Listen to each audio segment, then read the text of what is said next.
Hey, good evening, everybody. Welcome to the Questionable Authority, a hopefully regular Wednesday night stream that I'll be doing, hitting some of the high points on copyright law and related concepts. Tonight, as a lot of you know, what we're going to be talking about is, well, we're going to be riffing off of Lindsay Ellis and some of the things that she was talking about on YouTube over the last month or two regarding the Omegaverse. She covered that really well. I don't have a lot where I can improve on the content, but what I think I can kind of bring in is how that stuff really ties to the important things in copyright law and why a lot of this real kind of geeky, wonky copyright law policy stuff are things that more people really have to care about because they're going to kind of affect us. So, a couple of disclaimers before I start, because obviously every good streamer is going to have to start with disclaimers, right? But seriously, I'm a lawyer. Um, the I'm a lawyer. This is not legal advice. Right now, you've got my word for it that I'm a lawyer, and I'm mostly a rando on the internet. Don't take legal advice from randos on the internet. It's just a bad idea. It's a really bad idea. Uh, don't do it. Call a real lawyer.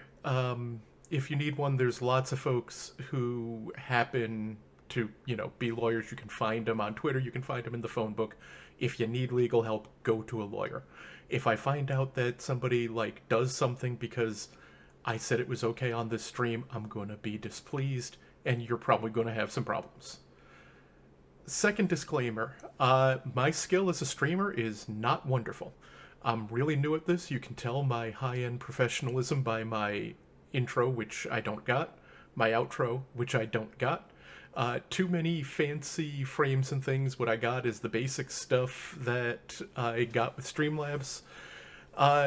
So I'm probably going to screw up the etiquette. I do apologize in advance. We've got a couple of mods who are in the chat helping out. But, if I mess up, just please roll with it a little bit. One last disclaimer, because I do have some information on the PowerPoint on my opening slide. I am a PhD student. I am a PhD student at Queen Mary University of London. I am not speaking for the school right now. I feel kind of confident that the school would really want me to, let you know that this stuff isn't their views, this stuff is my view. It's a school. We got lots of people. They've all got different views. So with that, what we're going to try to hit today are a couple of things. I'm going to start with a PowerPoint, because why not? A video game stream should have a PowerPoint, right? No, seriously, I'm doing a talk tomorrow morning at... The whole session starts at 6:30 my time, because this is 2020, it's COVID, so I'm in Alabama going to school in London. That's going to be a quick PowerPoint, but what it's going to hit is why this whole Omegaverse thing really illustrates a couple of big problems in copyright law. From there, we're going to talk a little bit about why there are so many of these problems still. I mean, we've had the internet for, 20, 30 years as a big commercial enterprise. So what we'll talk about a little bit is why we still haven't managed to figure out all this stuff yet. And then from there, we'll touch on a couple of other things that are related to that. But I also want to talk about lawyers, filing complaints against lawyers, and why it's a bad idea to file really bad legal complaints. And we'll probably look at the legal complaints that were filed in the Omegaverse thing when Lindsay Ellis, or when Edison Kane got mad at Zoe Ellis's lawyers. Sorry. And but why we'll also talk about why it's good, if you really think you've got a legitimate complaint about a lawyer, to go ahead and file that. So without further ado, what I'm going to do is pop over to the talk that we're going to be doing, or I'm going to be doing tomorrow this time. And that's a little talk that I'm going to call knotty problems in copyright, the development of new genres. Oh hell, PowerPoint is right. But hey, how can you do teaching without that? And it's for a 10-minute talk tomorrow. So the high points that we're going to hit are the wolf-themed erotica, but we're also going to talk about wallpaper a little bit. And after we talk about wallpaper, we're going to talk about why it's not clear how or even if you can get a new genre to develop anymore without risking copyright infringement. But yes, we do have actual connections between wolf porn and wallpaper.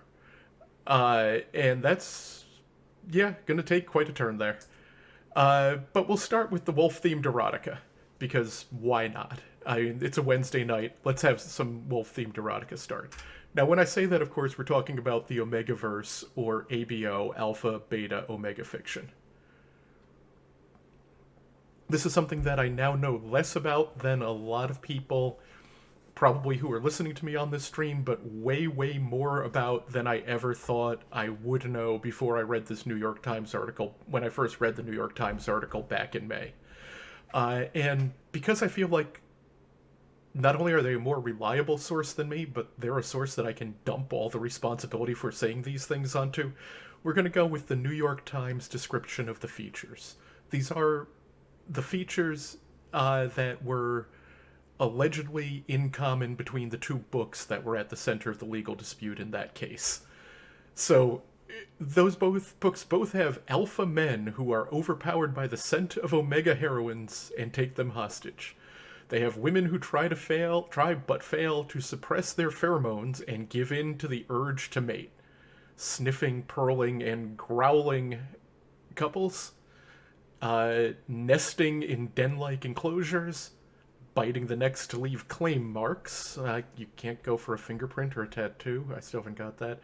And, of course, there's the nodding. And I don't think I'm going to be... I know I'm not going to be able to read the peculiar feature of a wolf phallus thing without cracking up, so probably I shouldn't even try that when I'm talking to a whole bunch of professors about this tomorrow. And I swear, this really does come from the New York Times. I'm saying this now because it's in the PowerPoint, because, oh boy, I don't want the faculty to think that I made this stuff up. It's from the New York Times. The wolf-themed erotica, of course, came to everyone's attention recently, but it's been there for a while. It developed as fanfic from within Supernatural, and I now know a lot more about Supernatural fandom and the fact that there are a lot more varieties of Supernatural fandom than I thought than I did this time yesterday, actually. Wow. Is the stream stuck for everybody or just for me? Nope. Okay.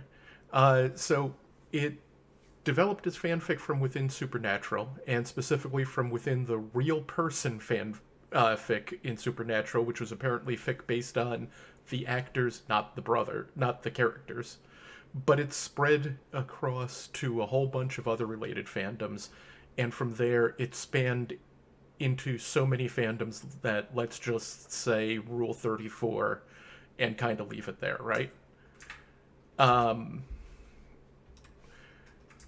Now, it's no longer, though, just a fanfic thing, even to the extent that it ever was a fanfic thing. There's significant non-original... There's specific, original content now. Popular works in the Omegaverse can bring in six-figure sales income. Yeah, I do apologize for the stuttering. That's going to be on me, and it's probably that I'm using a Wi-Fi for this. But I'll take this opportunity to take one of the questions from the chat, though. I'm in an intellectual property program. You bet the professors know Rule 34. That's one of the benefits to that. Anyway, the popular Omegaverse original books can bring in six figures of sales income each. And that's on digital distribution mostly. So this is a big deal thing. There's real money involved. And it's a distinct and quite distinctive subgenre. But at the same time, we've got this dispute that's happening between two original content authors. And I've got original content in quotes on that one because, let's face it, at least one of them was basically Bane. And the other one seems to be pretty much in the tropes. So there's some room to question how much true originality there was there. But their original content, they got enough of the serial numbers filed off. The case appears to involve a claim of ownership over things that have become tropes within the subgenre. I'm saying appears because I've read all of the case filings. Addison Kane keeps saying she's not asserting ownership over tropes. She's been actually remarkably consistent in saying that she hasn't been asserting evidence over tropes, or ownership over tropes. But the problem is that if she's not asserting ownership over tropes, I cannot for the life of me figure out what she is claiming to own here. So we're just going to have to assume that that was actually the dispute, and we'll go ahead and assume, even though we know it's probably false, that Addison Kane was in fact the first author to come up with this stuff. So that's the Omegaverse. Let's go ahead and kind of put our knowledge of that to the side for the minute, and let's turn to the wallpaper. But before we turn to the wallpaper, let's take a second and let's do some sci-fi trivia real quick. If I'm talking about a sci-fi production that's featuring a desert planet, it's got a young male protagonist who can be somewhat angsty. That protagonist has, and it's discovered to have unexpected ancestry. The protagonist leads a rebellion against an interstellar empire and wins. What am I talking about? And exactly, is it Dune or is it Star Wars? It could be Star Wars. It could be Dune. Both of them fit the description that I just gave, right? And yeah, there's more obscure things that it could fit, and nope, it doesn't become Star Wars at Ancestry. There's Ancestry in Dune too. There's a lot of sci-fi that description could fit. And if you're just going off the descriptions, you would say that those two things are similar. So that's an area where, you start to worry a little bit because they might be similar tropes, but they're being used in really different ways. Oh, and of course, since it is, I have mentioned Dune, I understand that it's absolutely obligatory for me to show the Sting in a chainmail diaper photo. Them's the rules, I don't make them up, so there's the photo. So, why did I just go through the whole list of common features? Well, sometimes you do get descriptions of features in copyright law. Wallpaper. You have each fabric consisting of vertical stripes with spaces between the stripes equal to the width of the stripe. Each is painted in a similar neo-impressionistic style. Each uses a brushstroke technique. In each fabric, the petals are formed with dryish brushstrokes and are executed in a similar way.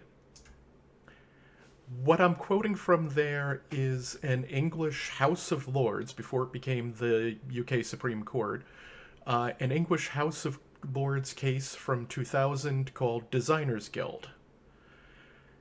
The Designers Guild case involved a claim of copyright infringement in wallpaper pattern. Those are the two wallpaper patterns, which have been running. Yep, this is the actual wallpaper for actual walls, not screens. And what you can see is that I don't think that I'm going to... I don't think I'm going too far out of the realm there to say, in a sense, what we're looking at here are two different examples of the same genre of wallpaper, right?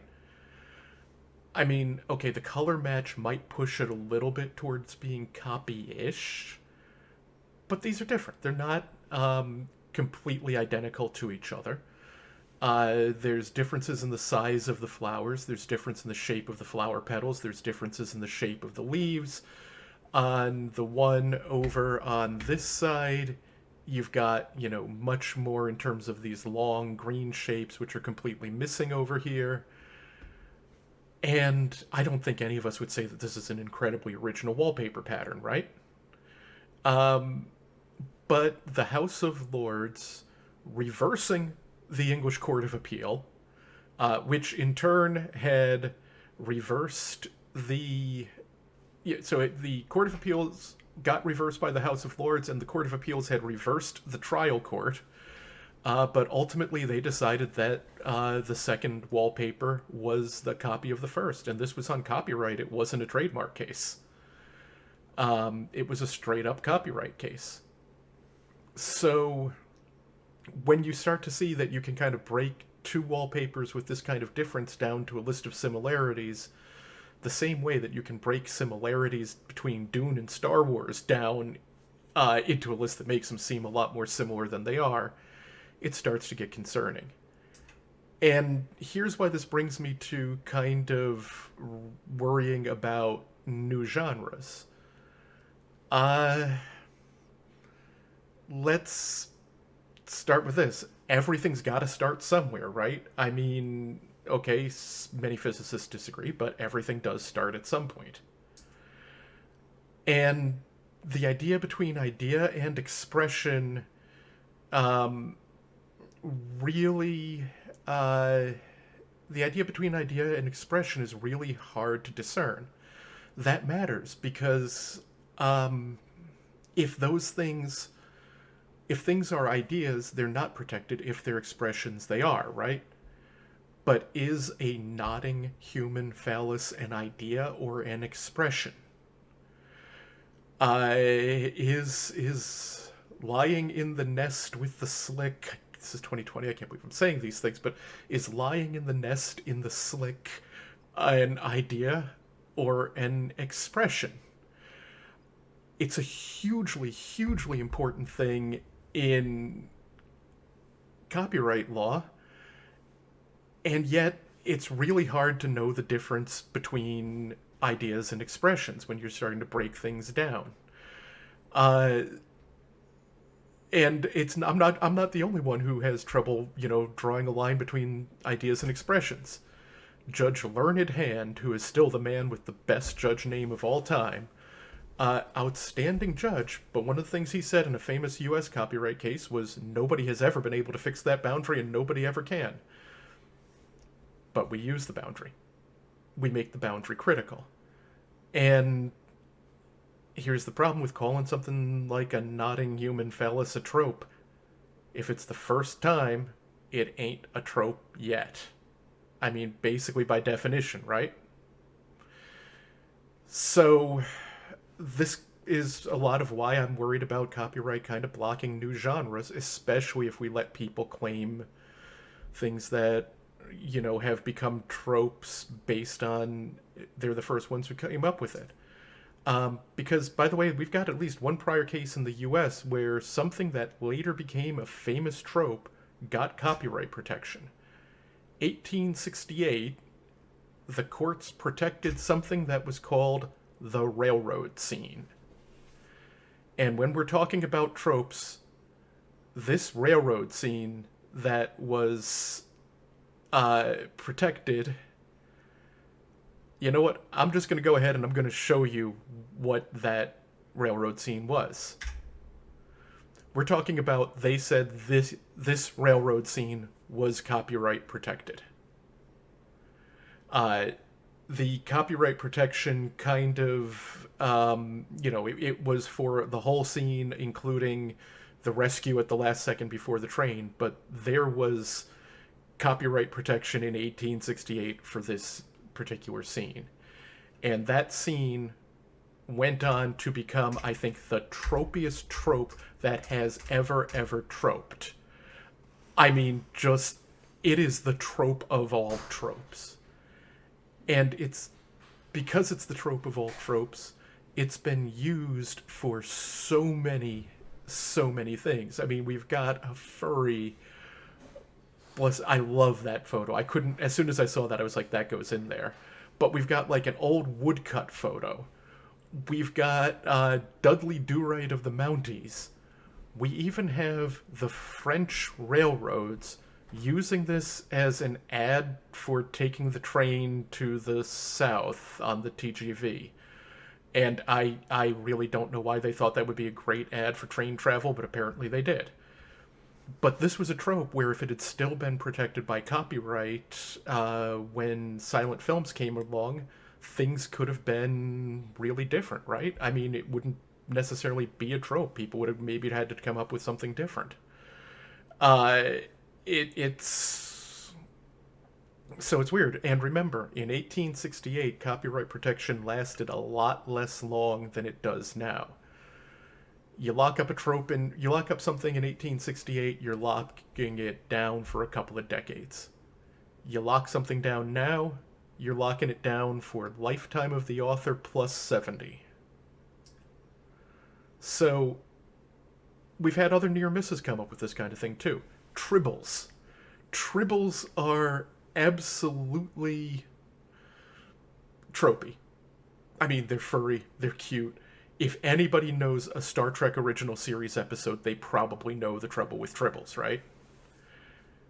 Tribbles were an original. They swiped Tribbles from the Robert Heinlein novel The Rolling Stones. Now, Heinlein had swapped Tribbles from an earlier story in 1905, but his version filed off more of the serial numbers than the Tribbles did. Heinlein's Flat Cats were a lot more Tribbly than the 1905 one, which was Pig of some kind or another. Uh, but and Heinlein was chill about it the whole first time. When they asked him for permission, the first time he was like, "Yeah, sure, I stole it from somebody else anyway. So give me a signed copy of the script and we'll call it even at that." But then after he saw how much success they got out of it, he's like, "Man, if I had known I could do it over again, I would have told him to see my agent." And yeah, but I mean, the thing there is, and are triples a trope? Are triples, what is a trope even? I mean, it brings us down to, it's not a whole story. It's something you build a story around, and you're usually going to be building a bit of a different story around it. It's a brick. Now, I mean, I was at a World Intellectual Property Organization thing a couple of weeks ago, and there was an IP lawyer there who was like, "I want to own all the bricks. I love owning bricks." But I don't think that's great policy, letting people own the bricks, man. It's just not wonderful. And then you add into that the costs of modern litigation. You add into that the fact that we've made it even more uncertain than we used to, because we don't just have cases like Designers Guild. That's an English case. In the US, we've got things like Tal versus DC Comics, which was a case that said that the Batmobile is a single fictional character. Which Batmobile, you might ask? The answer to that is all of them. All of the Batmobiles is one fictional character which is protected by copyright. And it's protected by copyright for 95 years. But 95 years from when? Who the hell knows? Because it's a fictional character that started in the comics way back when. But apparently it's the same fictional character as, like, the Flying Dark Knight. It's insane. So with all of that going in mind, if somebody like Addison Kane can bring copyright cases and claim to lock up things that lots of other people are using because she was the first one to use them, even if they've become tropes, how do you leave space to let a new genre develop? And we're not just talking when we talk about new genres like things like the Omegaverse out of romance writing.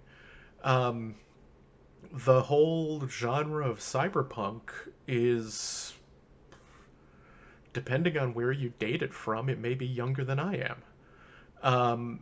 do you call it, for cyberpunk, do you say that the first real cyberpunk work was Do Androids Dream of Electric Sheep back in the 60s?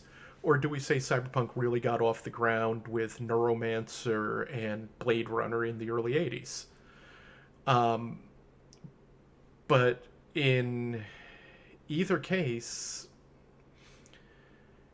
if the first person can lock up stuff like that and lock it up at the details,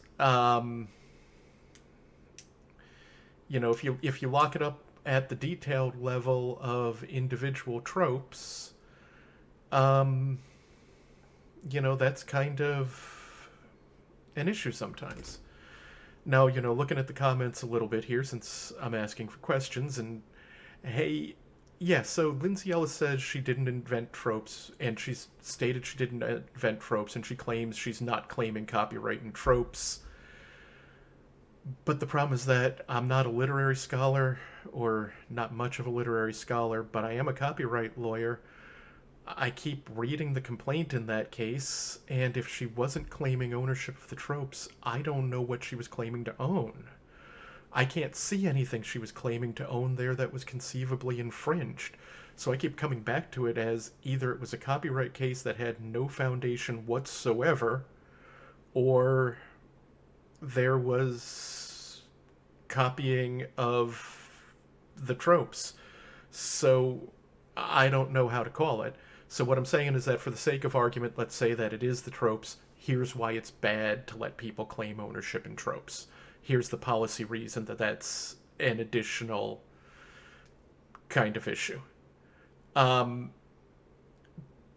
yeah, and one of the other things that we're seeing here is that with the Life Plus 70, so here's a trivia thing for you. With the Enola Holmes lawsuit, the reason that they're suing, and fanfiction has historically, I think, been a means of developing new tropes and genres, but that brings us to the whole,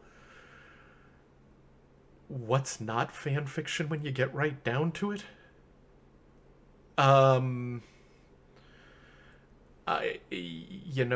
Was Virgil writing Homeric fanfic? A number of people have pointed out over the years, Dante's Inferno is very Mary Sue.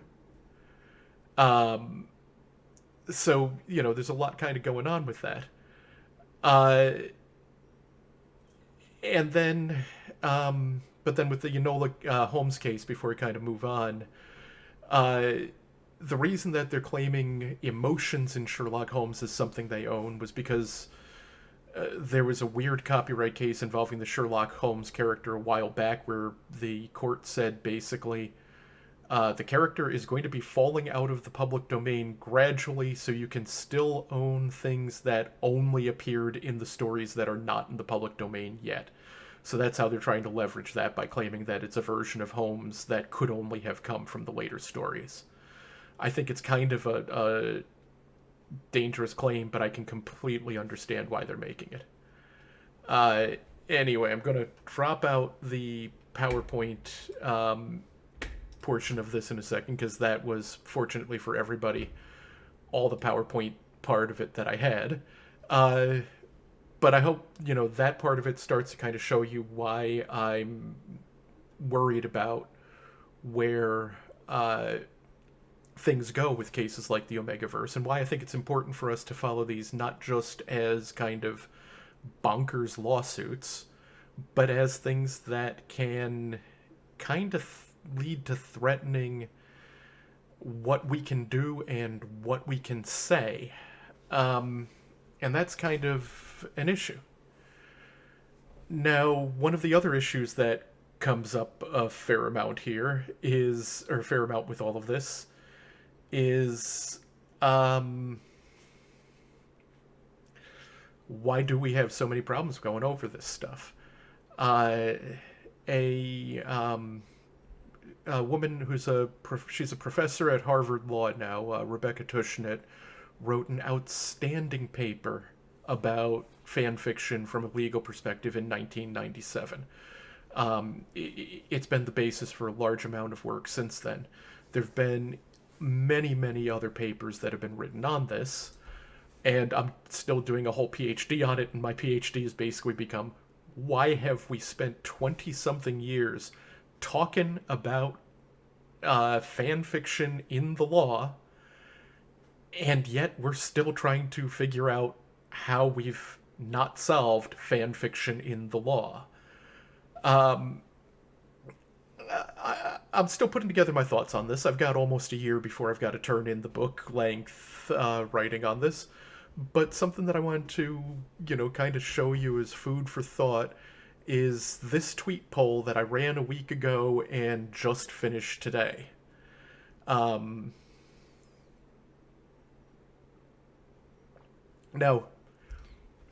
the thing about this poll is that a lot of people think it's UGC, majority, and way more than thought it's not UGC. But the question on this stuff with this UGC that I kind of hid, and I mean, sort of hid there, user of what? If a professional photojournalist is placing some content on Instagram, is it UGC? And, this is going to come into play for, well, let's just take what I'm doing here. Is this, what I'm doing here, UGC? And the reason that I think this kind of becomes a problem is that, when general internet lawyers talk about UGC, and when a lot of people, and we see this in the poll result, talk about UGC, they're going user of the computer platform. When copyright lawyer thinks user, we think user of copyrighted content. So, from this,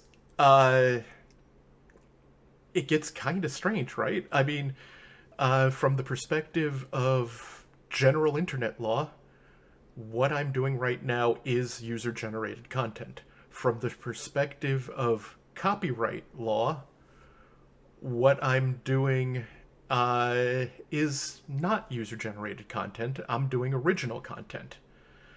So it gets interesting there. I may have managed to double my chat box. There we go. Sorry about that. Like I said, I'm very new at this nonsense. Not nonsense. I'm enjoying myself a great deal, but I am really new on this. So sorry about the technical issues there. But anyway, so the issue with user-generated content, when we say it, do we know what we mean? And these kind of hidden questions, I think, have been a big chunk of the problem that we've had with a lot of copyright law. Now, Instagram is, as people are pointing out in the chat, totally timely right now, because for some reason or another, the Second Circuit in the Southern District of New York seem to not like the idea that embedding could possibly be,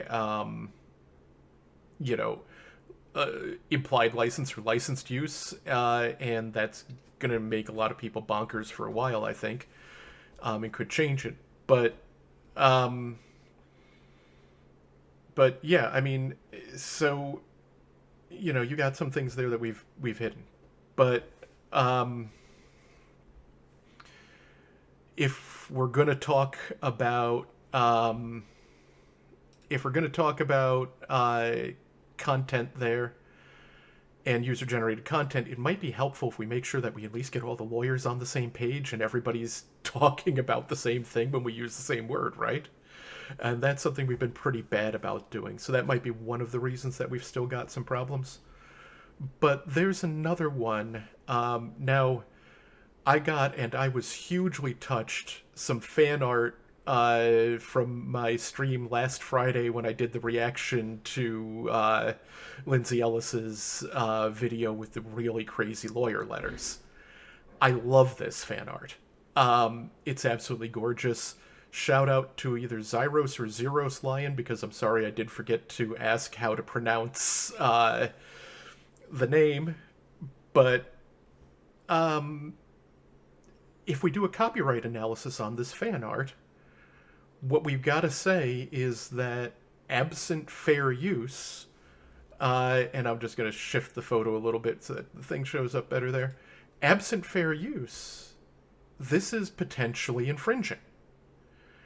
At least if we're looking at it from a copyright perspective, right? Because, hey, 17 USC Section 102, copyright subsists in any work fixed in a medium. What I'm doing here and now is a work. I've clicked the, record simultaneously with stream button. So it's being fixed to a tangible medium, even if it's not being fixed in Twitch's servers, which we know it is. The recordings will be there for a while. So what I'm doing is copyrighted content. A single still frame from a video can be an infringement of the whole video.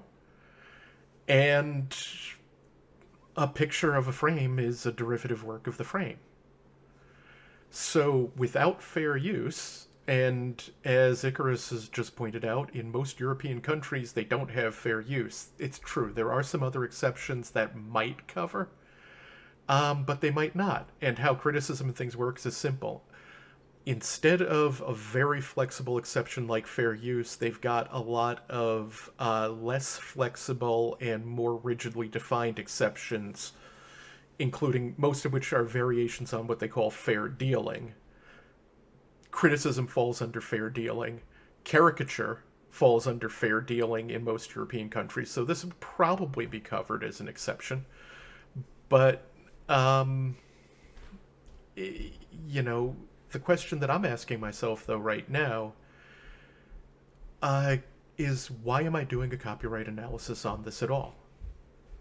At what point did we decide that something that's basically the digital equivalent of drawing in your notebook and showing it to some friends at recess becomes something where we care about the copyright questions? We've just kind of taken it almost as a given that, of course, this is a copyright question. And is the picture transformative? Like I said, why are we asking these questions? For the record, this is totally and completely, I give a free license on this. There's never ever any issue. And yeah, MPAA and RIAA have had a great deal to do with that. We can talk about some of the questions around the 1990s internet development that the Clinton administration did, but ultimately what it comes down to is that everybody's been set up to just assume that the stuff's covered by copyright. The reason that I'm asking why this stuff should be, whether we're thinking enough about whether this should be copyrighted in the first place, is that we've been jumping to these assumptions. We maybe haven't thought them through clearly, and one of the things that we haven't done yet, courts talk a lot, and we get these things about, hey, there's this need to balance the interests of the copyright owner against the interests of the user. I'm okay with that kind of concept, except for one thing. I don't think we've ever defined the interests of the user. So, if we're going to talk about Zeros Lion and Zeros' interests in doing this fan art, I'm sitting there going, we don't actually know what those are from a copyright perspective. We haven't bothered with that. Now, the content industries are pretty good with the idea that I'm getting a little bit self-conscious looking at the picture of myself as much as I love it, so we'll go back to the other screen there. But we've got these questions that there are these baked-in assumptions, and I think some of these baked-in assumptions are making it really difficult and kind of getting in the way when it comes to things like figuring out the whole FanWorks question, because when we haven't really figured out what the rights of the user are, and when we haven't really consciously decided what the rights of the copyright owner should be in the digital environment, at least not in a format where we've managed to have everybody actually at the table and talking about the discussion, what we've kind of set up is less an area of law than it is just a train wreck, right? I mean, I don't know what else to say on that one. And, yeah, Jester 256 is making a good point, that lawyers cannot choose not to pursue. Well, there might be a double negative in there, but a lot of this stuff happens, and we can do it because there are decisions on, lawyers make decisions on tiny cases of infringement all the time. And lawyers do pick and choose what to pursue, with no damage whatsoever, even if I was upset about the fan art. And again, I love it. But even if I got upset about the fan art, there would be lots of reasons why it would make absolutely no sense for me to file a suit. But what we're doing at that point is we're not really using law to govern anything, right? We're not using norms to govern this situation at that point. What we're relying on is the tolerance of the copyright holder. Do we want the tolerance of the copyright holder to decide whether or not today's form of the bad cartoon sketches that I would do on, the paperback, on the brown paper covers that we had to put on the textbooks in elementary school, should we have a situation where your ability to do that digitally, where your ability to put that on your DeviantArt page where most likely no more than a couple dozen people are ever going to see it, why should that be a thing that we use for where we say the copyright owner's tolerance is what determines whether or not that can go ahead? And yeah, you know what, Laser? Yes, let's talk about the DMCA. Let's talk about the DMCA, because out of all of the messed up areas in this whole thing, the DMCA is totally one of the more messed up things. But what is there to say? It's broken. It's broken in a way that hurts you. It's broken in a way that hurts me. It's broken in a way that hurts... hey, Mark, I see Mark Whipple's here. To the best of my knowledge, most of the people that Mark represents are not large corporations and big content industry folks. The DMCA is broken in ways that are more likely, in a lot of cases, to disadvantage his clients, or at least those of his clients who are more toward the copyright use side than the copyright development side.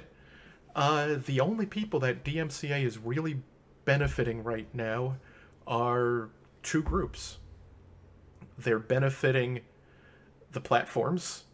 It's not a 230 conversation. I'm going to use platforms. It's benefiting the platforms, and it's benefiting the big content industries. That's what the DMCA is there to protect. It gives the platforms the ability to function without worrying, in theory anyway, about Viacom suing them into obliteration. And it gives Viacom the right to bring the hammer down anytime they feel like it on anything they think is remotely close to a use of their content. And that's that. And And, in theory, we've got this 512F built in where we can punish people who bring bad claims, right? Except, nah, we really can't. I mean, the original case that was brought against Addison Kane was a 512F case. That might have succeeded, but the only reason I think it was likely to succeed was because it was such an egregiously bad takedown that they actually filed a takedown notice against something that had yet to be published and they had yet to read. Um, that one thing probably put it over the line into content that could be that put it over the line into something where you could win a 512F claim. Without that, um, the the the DMCA takedown notice that Addison Kane filed against Lindsay Ellis is bloody ridiculous. They even used the word transformative in the DMCA takedown notice. The fact that even though this was such a bad, bad takedown notice that YouTube said, oh, hell no, we're not going to honor this notice, under the Ninth Circuit law, I'm not confident that a 512F claim would have won. Because I think it's kind of like, I don't know, who here listens to Popat and Jay Barrow and all the president's lawyers, but it's like Popat when he talks about tax evasion and how difficult it is to get a federal conviction on that, because even if you have a good faith belief in something that's objectively ridiculous on the tax side, then you didn't commit the tax evasion. And on this side of the thing, with the Lindsay Ellis thing, can we say they were nuts? The lawyer doesn't seem to be any good at copyright. Can we honestly say they didn't have a good faith basis for that takedown when it's subjectively? I mean, it was an incredibly atrocious thing. I wish we could say that absolutely a court is going to say, hey, they're even admitting in a lawyer to terms of art like transformative that destroy the claim. But that might just be incompetence. That might not actually be, that might actually be DMCA, or sorry, that might not be something that you could get a 512F win on. And unfortunately, right now, the best case we're looking at with 512F reform, which is something that Congress is looking at, it's something Congress is looking at and not enough people are paying attention to. And it's something where the Copyright Office has made some proposals, none of which are likely to actually help with the bad takedown notice. One of the reasons why I'm kind of really big on the idea of we should get anti-SLAPP laws federally is because a broad enough anti-SLAPP law might possibly make for a backdoor, although the constitutional lawyer, and we'll set this aside for another time, would probably start to go to, it might be preempted by the copyright thing if we try that. But hey, it might be the only way we get even a shot at making things better. So yeah, that's the DMCA. It's just it's a great law if you're one of the two groups that it's there to protect. It's probably a good law for some small creators because it gives them, the ability to at least get a takedown done without all of the expense of trying to get an injunction. But outside of that group, it doesn't work out really well for anybody else, and that includes the same small creators when they find themselves on the I really think I've got good fair use side of the equation. And I think there's a lot of small creators who fall into that category. Yep, That's the broken, uh, broken DMCA. Credit where things are due. I did get a good laugh out of the whole thing, but at the same time, there's just so much that's actually not funny about this. But hey, sometimes you either laugh or you cry. So what else was I going to talk about tonight? Um, Fan works and why they matter. I'm going to go back to that again in a bit, but one other thing, since people, have been talking about the Kane thing a little bit more, one other thing I want to look at is the bar complaint that got filed uh, against Kane's lawyer here. This ties in a sense, because, yeah, um, this comes in a sense for a couple of reasons. One is that it's showing kind of the full extent that we're looking at for sending bar complaints during litigation. Yeah, that always goes over incredibly well. Uh, and I would look forward to seeing more dirt on that aspect. Um, but the bar complaint thing winds up being kind of two sided. First of all, yes, if you are a lawyer, it is never ever. Man, Mark, I want to do a stream with you sometime where we go and rant about the DMCA. You're making all of the points from personal experience that I would love to have made and just didn't have as much of a basis for. If you're in the chat, read the things Legal Inspiration is saying about it. Uh, and the DMCA has been one way that somebody who is litigious and cheap can cause agony without too much difficulty. Bar complaints, a little less so, and I apologize. I'm going to be looking off to the side instead of at the camera because I'm not professional enough to figure out how to, get the screen set up right to do this. This appears to be, I think this is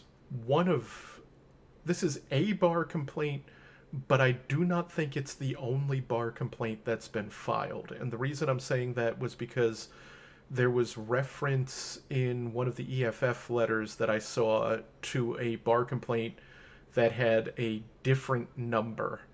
3. Okay. Third time is the 2 or... Good grief. Yeah, 3. That is a lot bonkers. And the second one, all right, it did have a different number. So what we've got here is the standard turnaround letter, and those of you who may have found sock puppetry, what rule of model profession? I don't want to. We'll talk about that in a minute. Sock puppet.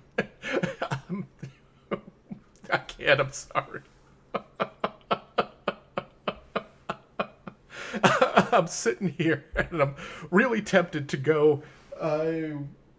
No, none of the Red Law casebooks is my professional responsibility textbook, but I would really love to go grab my professional responsibility textbook and see what I could figure out. See if I could figure out what model law of professional conduct is violated by sock puppetry on Amazon reviews.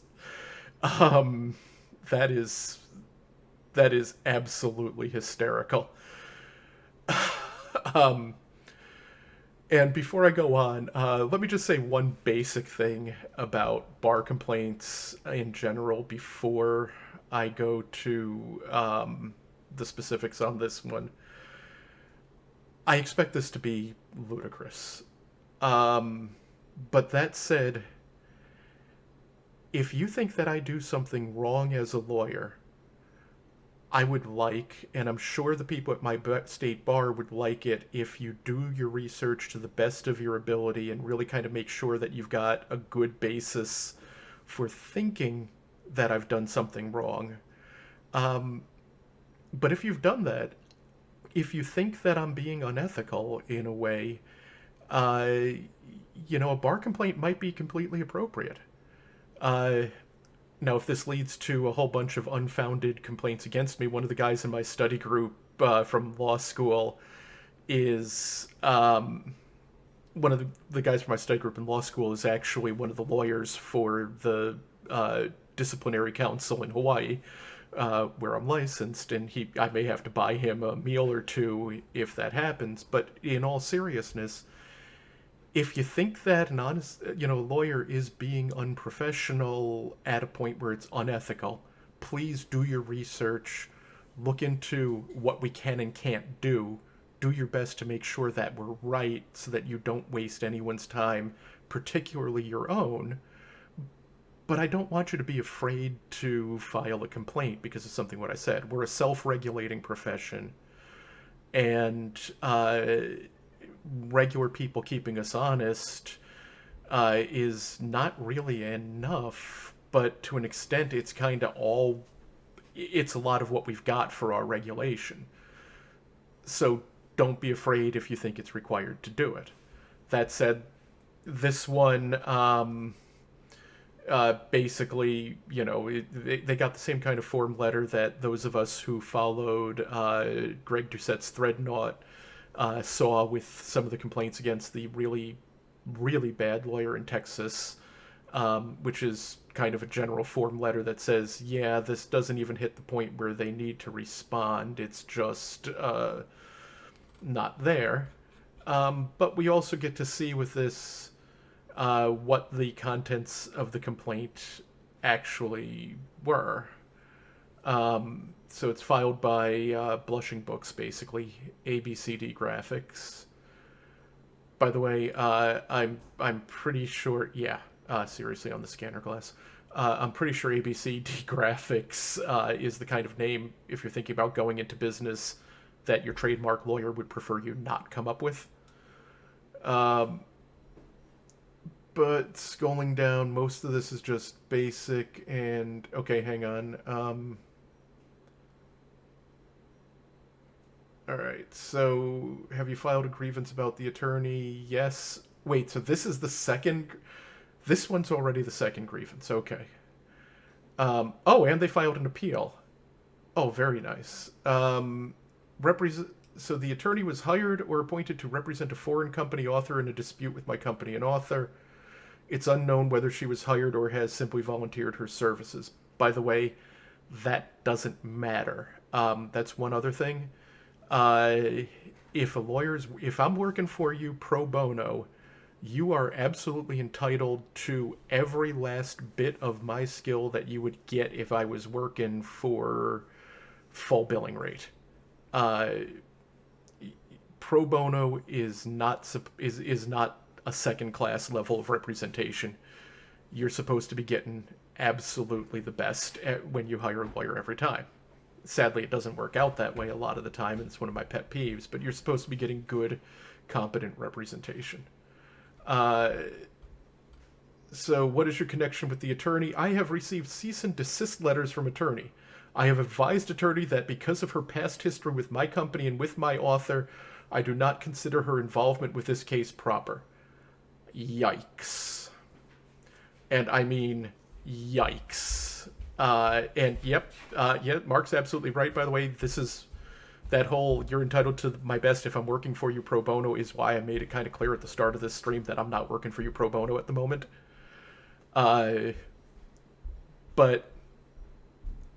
this phrasing on this is yikes. Because if I'm reading that with like a bar professional responsibility hat on, as soon as I'm reading this, I'm going, uh-oh, conflict of interest, because conflicts of interest are the kind of thing that can actually be unethical and get a lawyer into serious trouble. So, accidentally, I think, and incorrectly, it looks like they used some of the right words, just they used them wrong. Are you represented by an attorney? Please provide information. I don't... Okay. And you would wonder why that attorney isn't filing that. Do you claim the attorney has an impairment? No. You've never met the attorney. Now that gets into the interesting levels on the complaint. Explain in detail. All right. So we're a mid-sized American publishing company publishing roughly 300 titles a year. Does that qualify as mid-size? That kind of strikes me as a little bit small, but I don't know the industry terribly well. Um, uh, we publish under Blushing Books, Eclipse Press, Petticoat Press, and Lazy Day. The romance and young adults, so I'm going to guess that Eclipse is the young adult imprint. Blushing and Petticoat are probably both romance, and I'm going to go with Lazy Day could be either. But almost everything they publish, 75% is Blushing Books. We've been in business since 1999. So not a mid-sized publisher. That's kind of what I thought. I thought they might be a little small. And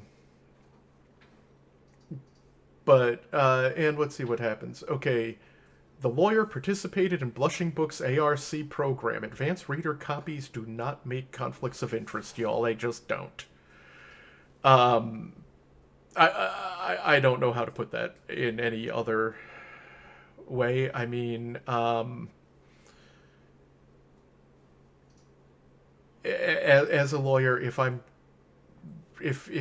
an ARC subscriber, I definitely have no professional. Uh, I do not have any professional responsibility to you. Um, uh, uh, and yeah, this professional responsibility, as far as I know, is the term of art for a standard of care. Basically, the standard of care is, well, I'm going to put this kind of crudely, but the bulk of the standard of care kind of boils down to be reasonably competent at your job and do not screw over your client. That's the bulk of it right there. Screwing the client will get you into trouble faster than almost anything else, except for screwing over the client financially by commingling funds. If you kind of doubt that you can get into that kind of trouble quickly by commingling funds and with Now we're getting in. messing with client funding. The person that I would refer you to on that one is one Michael Avenatti, but I'm not sure if he's allowed visitors or phone calls at the moment. The so the ARC is not going to be something that gives rise to a professional responsibility issue. Pre-release feedback on titles is not going to be a conflict of interest. So what else are they complaining? We received email correspondence from Ms. Cole regarding a book entitled Reborn. Is Reborn one of the ones that I have to read? I'm gonna hope no. That I just have to read the Born With series, I think. And I have to read it, by the way. I have to read all three of the books, all six of the books actually, by the way, because I am going to be writing about this for my PhD, and that means that I will okay, Reborn is number 3 and Born to Be Bound. Oh, you're killing me, Lindsay. You're just killing me.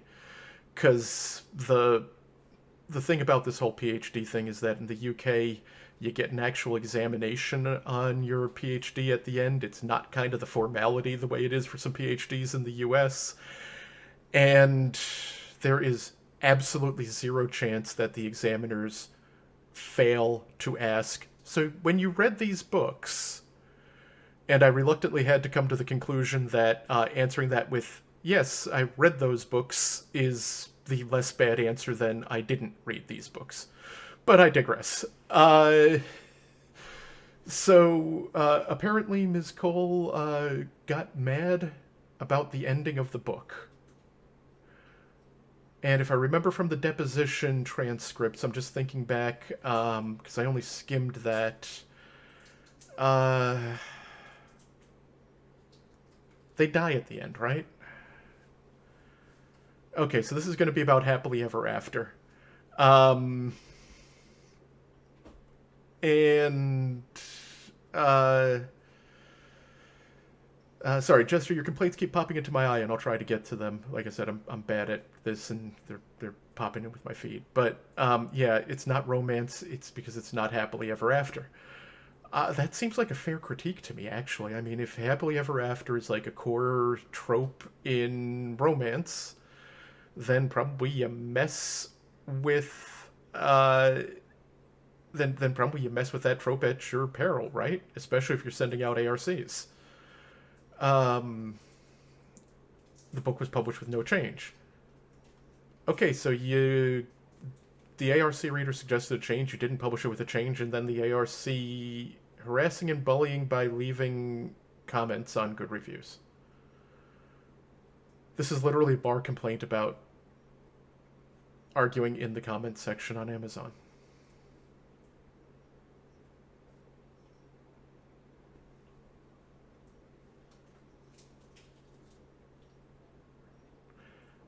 Okay. Um, I mean, okay, don't get me wrong, 50 might be a lot of... No, never, wait a minute. I want to say that 50 comments is a lot, but you all have seen my Twitter feed. I'm the last person on the face of the earth who could...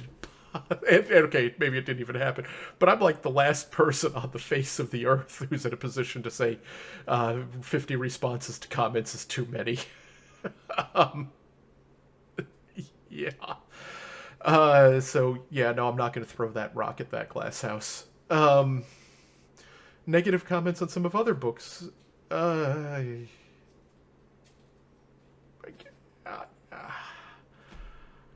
does anybody have the Family Guy "Who the hell cares" clip for me? Um, uh, I, I, I mean,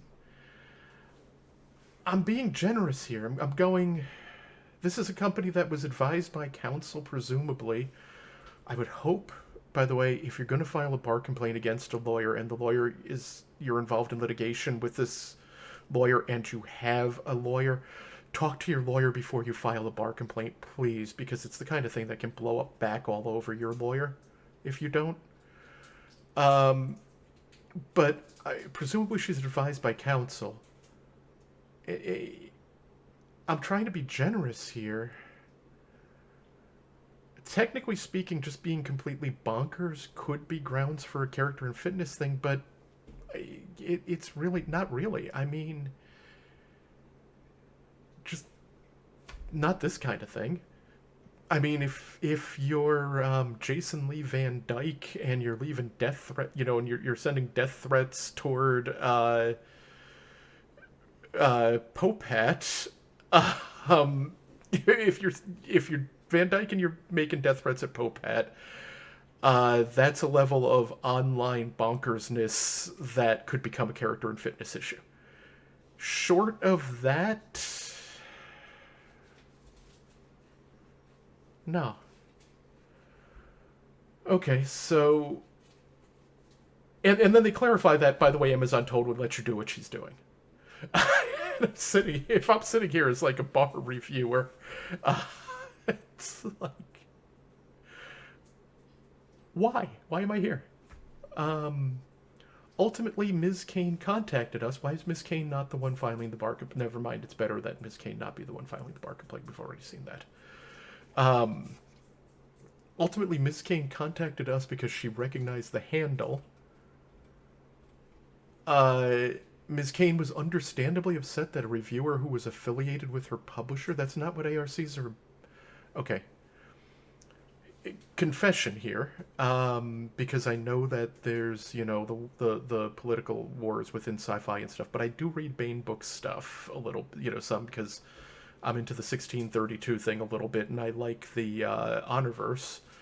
Um, I didn't. I looked at doing their ARCs. I decided I wasn't going to because it was just way more reading than I was ever going to get through. But I don't think there's any obligation, even implicit, to leave good reviews. I mean, they're advanced copies. If you like them, you like them. If you don't like them, you don't like them, right? I mean, that's how it's supposed to work. But apparently Addison Kane gets upset about things like this. To argue with positive reviews of the book is behavior that borders on unbalanced. Lady, have you seen the internet? Have you seen the internet? Um. Okay, I'm sorry, Mark. Okay, but that's fair. Um. If Baines is different on that one, but so Blushing booted Cole from the ARC program for leaving negative comments in reviews. Um. Claimed sock puppetry. Still not character and fitness, especially if it's not related to the litigation. Harassment of authors by disturbed fans. I don't think she's a fan. Um, I'm just throwing that out there. She's leaving all those levels of negative reviews. I'm pretty much saying that no, yeah, that's not working for me. That's not a fan, and I don't think, again, in the grand scheme of things, I don't think you could even call it that review. Okay, a British author named Zoe Ellis self-published a series of 3 books. I don't know that we established that fully. I mean, it wouldn't shock me if Quill was 100% Ellis's thing, but going through the trouble to set up a company in the UK, and particularly the kind of company that you're going to run through formal dissolution proceedings in the UK. Because, by the way, they take bankruptcy a lot more seriously over there than we do. It's like still got a huge social stigma to it, and all the rest of that. So I'm not completely convinced that Zoe Ellis is Quill Books. Could be. But doesn't make a lot of sense to me. Okay, so then Kane was contacted by multiple readers who spotted similarities between the 2 series. Dozens of reviews of Ms. Ellis's books citing the plagiarism concerns and questions. You know,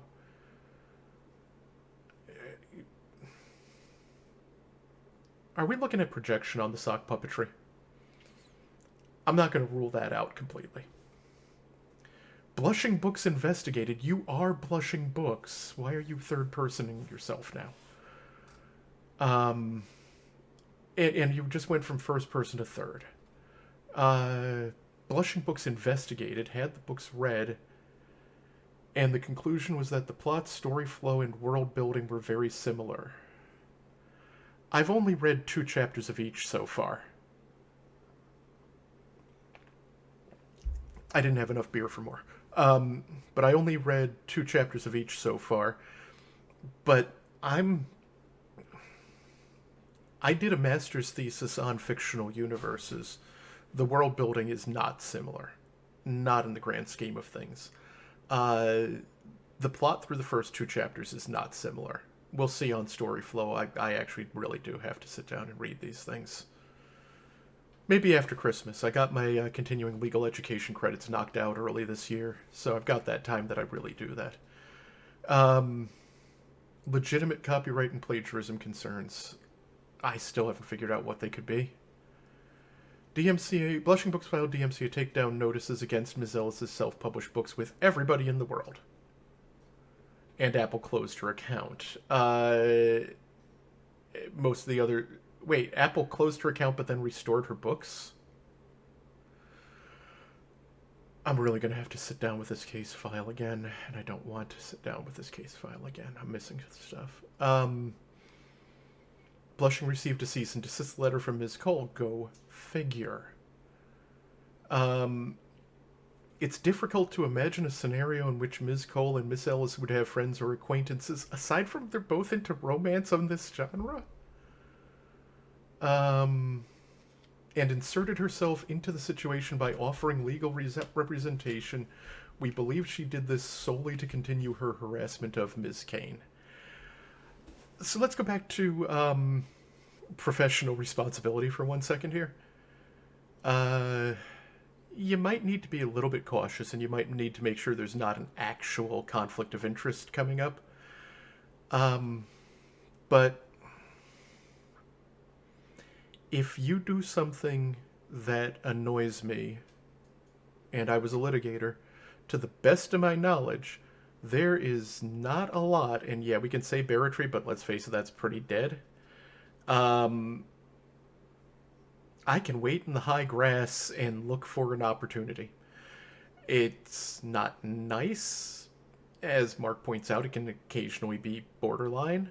Um, but I do know, and I think Mark knows also, more than one lawyer who will do exactly that. As a matter of fact, we've seen in, Pope hat signal things more than once, somebody's come up with going, oh, I know opposing counsel. I want this case because I know opposing counsel and I want to uh, kick their ass again across a courtroom. Um, so even if we assume everything on this one, I'm not seeing a lot of issues with this. And this sets aside the fact that I know for a fact, because I've had a couple of back and forths with folks, that Cole is an IP lawyer who does work with other romance authors. So, oh, and actually, I see Lindsay pointed that out a couple minutes. But yeah, no, I mean it's her area of work. This is not suspicious. But even if it was, it's not there. In addition, the cease and desist was sent to us on the wrong letterhead.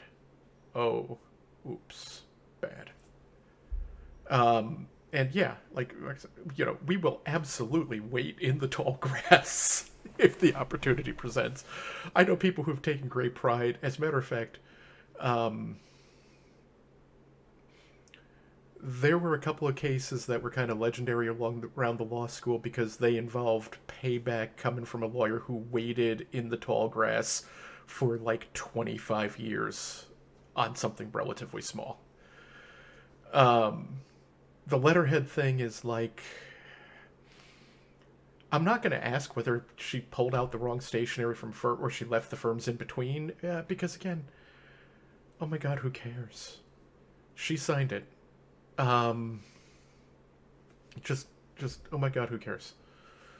So to summarize, but if you're going to do a bar complaint, make it short, okay? Um, seriously, make it short. A pattern of harassment of blushing books based on the fact she did not like the ending of the book. This is prerogative as a private individual. She is a private individual. And that's not a conflict of interest, and I'm going to just drop that right there because there's a missing redaction. There,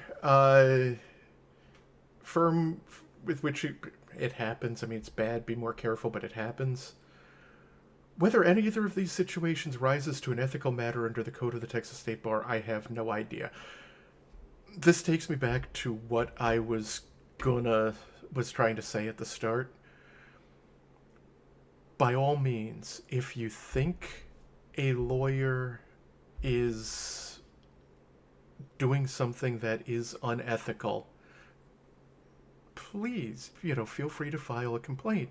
But before you file the complaint, do the minimum research, look up the rules. They're all online, they're all easy to find, and kind of check.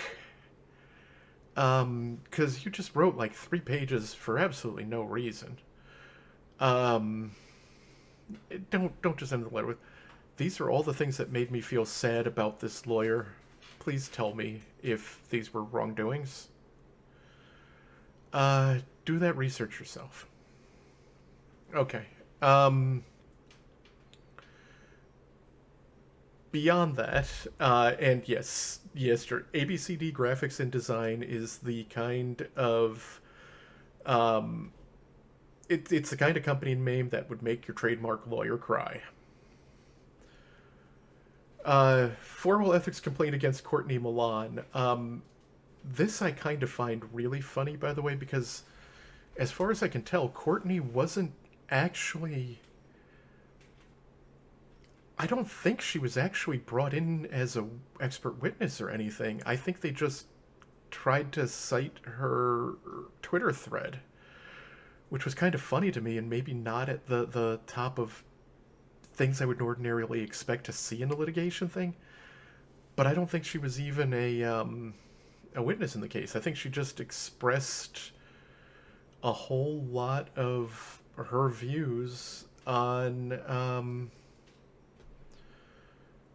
what uh, trying to submit a whole bunch of reviews on or her views on the lawsuit. And by the way, her views are pretty close to my views because I'll say this just one more time on this. If if yeah, I've lost my train of thought there. This is just like my eyes are melting when I'm trying to read this.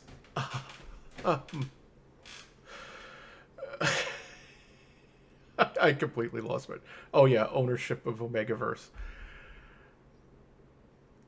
If I don't know, Addison, if somebody shows you this, if you're not trying to own the Omegaverse and you're not trying to own the tropes and you're not, what the hell were you trying to own? Could you just tell me, please? Because I've been trying to figure it out, and I've spent a lot of hours on this, and I can't. And I mean, I sort of feel like I sort of feel like, as a copyright lawyer, I should be able to read your complaint and figure out what you think you own. And I couldn't do that, and it's making me sad. So if somebody shows this to you and you can tell me what you thought you owned that was infringed, I would really love to know. But until that point, I'm just going to have to stick with you were trying to own the tropes, because that's the only thing that I can see. Um, so, yeah. But those are the two complaint letters. Okay, so what we've seen here is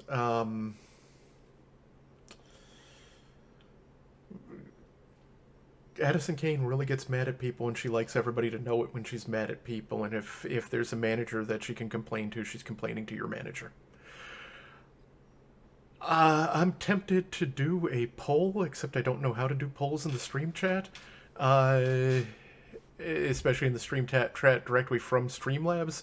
Um, but the thing that I'm wondering right now is, should I warn my manager, aka my supervisor, or should I just leave that for him to potentially discover on his own? And oh, Gaetano, I'm sorry. I think I'm gonna just like hide, and if you find out about this, I'll just explain it if it has to. Uh, and then that's what I'm going with on that one. It won't be the first time. Uh, Last September, last October, I was outside the school building in London, and Ian, who is the head of the school, was coming in and saw me and said, "Ah, yes, Mr. Dunford. You know, yes, sir." And he said, "Would you care to explain to me exactly what a Vic Mignana is and why you have made people very angry about it?" And I said, no. And he said, "That's probably best," and went inside. So I don't know what happened there, but probably something did. So, it wouldn't be the first time, and they'll just have to get used to it. Uh, but, yeah, there might be the it might happen, it might not. I'm a lot lower. Uh, I'm fortunately much lower profile than everybody else, so hopefully I'll just hide in the corners on that one. All right, so I'm trying to think of what else we've got for tonight. That's actually almost all of what I had to talk about, but I do want to kind of run down a couple of last things at the end. Um, and the big one, if you take away absolutely nothing else from this tonight, uh, please take this. Disputes like the Omegaverse are a lot of fun in a lot of ways. They're entertaining. I mean, we do love a good laugh, especially when it's a good laugh because somebody just doesn't know how to take an L. And we do love bonkers stuff, and apparently there's gonna be um, some things like that. Uh, they're funny, but they're also got some serious consequences. What they can also do, besides giving us a chance to just, laugh at the outrageously bad threats and the bad lawyering, is kind of use them to poke at the corners of copyright law and look at the places where it's wiggling and cracking and falling apart. Um, there's a lot of places where it's wiggling and cracking and falling apart right now. Uh, in fact, it's falling apart in a lot of ways absolutely everywhere that involves fan works. And fan works of every kind. I mean, like I said, why on earth do we do copyright analysis on fan art like this? Why do we think about this as being something that copyright law should even be concerned with?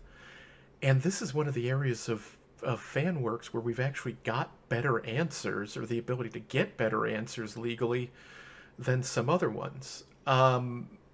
When it comes from the perspective of copyright lawyer, and I think I'll talk about this one next week's stream, actually, now that I think about it. Next week, if anybody's interested, maybe what we'll talk about is the Great Soup Walk in Red Dead Redemption 2. That's been one of my favorite examples of fan work for the past couple of years, because, for those of you who didn't hear about, a whole group of people got stew and walked across the whole open map trying to carry their bowls of stew together. The copyright lawyer in me goes, that's a work, but I don't know what kind of a work it is even. We're coming up with all of these things, but we're trying to come up with all of these things in this copyright context where none of the framework makes sense anymore. It doesn't. So we got these things that are falling apart, and I think that it's good when we're looking at stuff like that. That's fun to enjoy it, certainly. But I really hope more people than just complete nerds like me get interested in these areas where we've got broken copyright. Because traditionally, copyright law gets revised. It gets revised in closed rooms with industry at the table and nobody else. Now, historically, that's also happened through periods where where industry was just the only people where it was relevant to.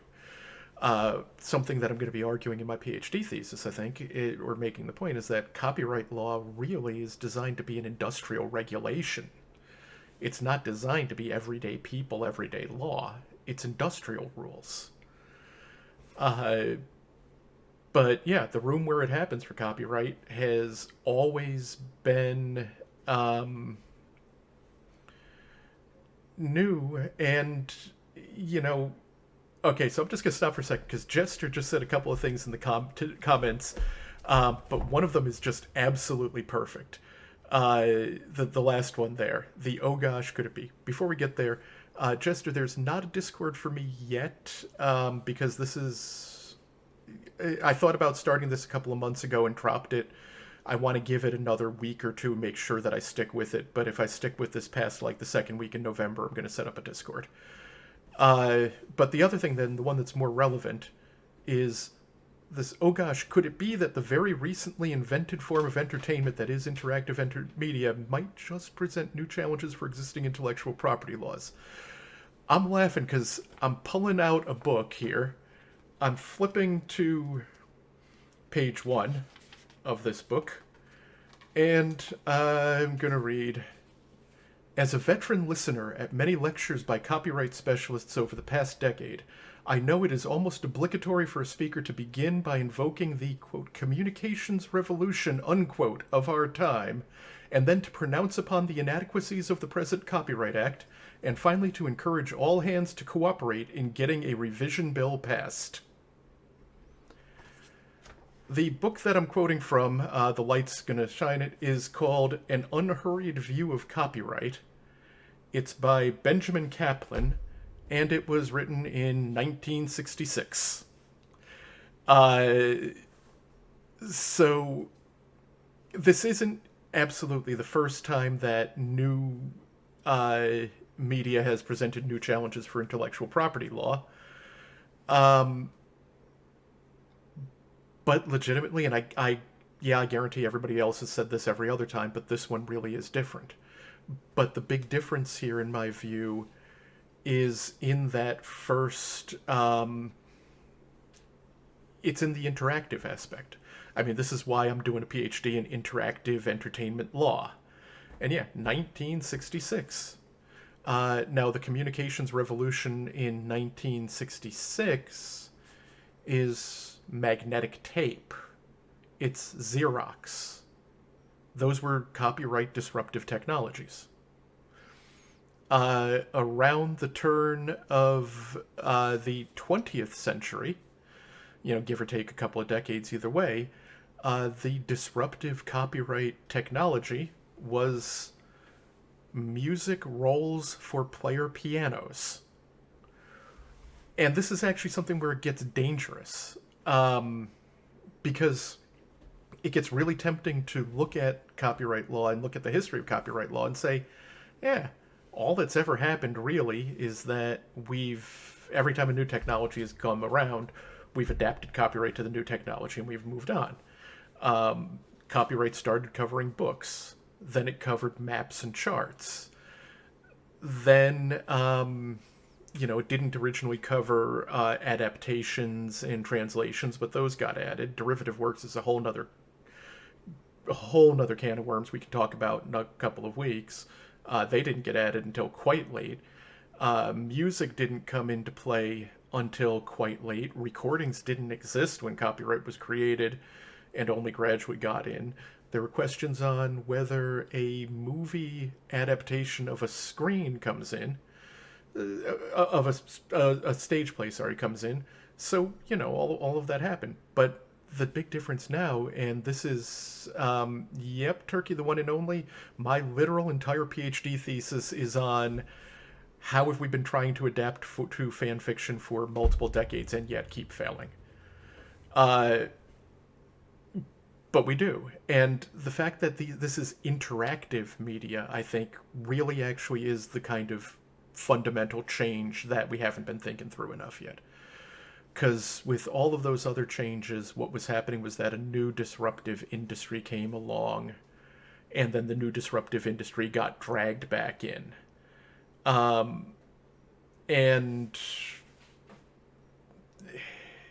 to an extent, that's also kind of what drove the whole Article 13/17 thing in Europe, was that they're just treating Google and Facebook and Twitter. It's not that they're doing anything unusual to them with the copyright filters and their demands that they buy licenses to cover all of the overall work there. What they're doing, in their view, is just treating Google and Facebook and Twitter the way the player piano roll manufacturers got treated. But the big difference this time is that when you treated the player piano roll folks that way, you were affecting two groups of people, right? You're affecting the people who get paid the royalties once you bring them in, and the people who buy player piano rolls who get that price passed on to them. With user-generated content, what you're talking about doing is putting a price in and onto folks that'll get passed on to us if Google and the rest of them have to pay licenses. I mean, they're not going to absorb this cost. They'll drop it on us. But at this point, what we're now doing is we're getting charged license fees to create, not just to consume. and we're getting charged license fees to create things that probably we've got a right to create in some cases. So that's where we've got the fundamental differences. But I got off track, as I have quite a few times through this whole thing. Uh, and I've been rambling for quite a while now. I hope I didn't turn too many of you off with that. But one of the things that I really want to do, and actually I'm going to take some notes on the things that are in the chat from this, because these are things that are literally, in a lot of cases, questions that lawyers keep asking right now. Who owns the copyright if an AI generates that? I was on a panel discussion with another grad student and 3 lawyers right before I mean, it was like the last panel discussion before panel discussions got shut down for the pandemic. And the best answer we could give you on who owns the copyright if an AI generates it is, One thing I will say is that one of my favorite people to be on a panel with is a good friend of mine. He's a person who I refer to as, he is personally one of the absolute nicest people I have ever met, and he is professionally evil.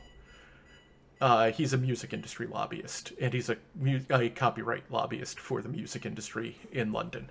But an absolute great guy. He's also German, and he just went on this impassioned, where is the art if an AI creates it? Where is the injection of personality? Where is the emotion that is being conveyed? And I just loved it because I got to sit there and go, well, I'm an American, so unlike these romantic Germans and their romantic authors, I'm just all about the incentive there. But it's a serious question. There's a good argument with AI-generated content that the AI-generated content is public domain automatically. There's a good argument that some form of right should go to whoever created the procedure, except that then you get into those kind of questions about algorithms and copyright versus patent versus distinctions. But the real bottom line on this one is we don't know. We don't know if there is a copyright. We don't know who owns it. There's the most interesting proposal that I've seen so far came from Enrico Boniato, who's a senior lecturer at City University of London, who's suggesting that maybe we just need to do a very limited term, 5-year to 7-year kind of new right to cover those kind of things. But it would be an incentive to create kind of argument. But anyway, these are the kind of things that I'm going to try to cover during the stream. What I think I will do is this. We'll give it 1 or 2 more weeks and make sure that I actually keep doing this. And then we'll use the Google, or use the Discord to kind of spark things that we can talk about. Until then, I'll try to pick out 1 or 2 things for the discussion each week. Hopefully stuff from the news, probably stuff related to fandoms, and we can chat about that. If there are specific questions, drop them in my Twitter for the time being. I do check my mentions, even if they get a little bit bonkers sometimes. And what the hell, we'll all wing it, but we'll wing it together, right? That seem like a good plan to everybody? I hope so, because we're going to give it a try one way or the other. Anyway, I'm going to kind of wrap it up here for the night. I do appreciate everybody who showed up for this. So what we're going to all do right now is pick a tune, hum a tune together, and we will pretend, hum a our a non-industry copyrighted tune, but everybody hum a tune together. We'll pretend it's the same tune, and we'll pretend that's my outro. Uh, Next week we'll do another stream at the same time. I think I'll start with the Red Dead Redemption and the Soup Walk. And what I think we'll do is we'll talk about fan works and maybe whether there's anything new under the sun. And potentially, oh, happy birthday. Okay, happy birthday. Ooh, you're being mean to me, Mark. You know there's not going to be able to resist this. We'll do happy birthday the week after next because that's a full show of ranting. Happy birthday makes me so angry on so many levels. We'll do Red Dead Redemption next week. That'll be better. And we'll also talk about Red Dead Redemption, and we'll talk about this question of is a video game a fixed work of creation, or is a video game a tool that people can use to create art, or something in between? Until then, if you feel like watching me be really bad at Minecraft while very awkwardly trying to figure out how to game stream, I'm going to do that Mondays at 7:30. And if not, come on in on next Wednesday at 7:30 Central, and we'll give it a shot. Till then, have a great night and a great week.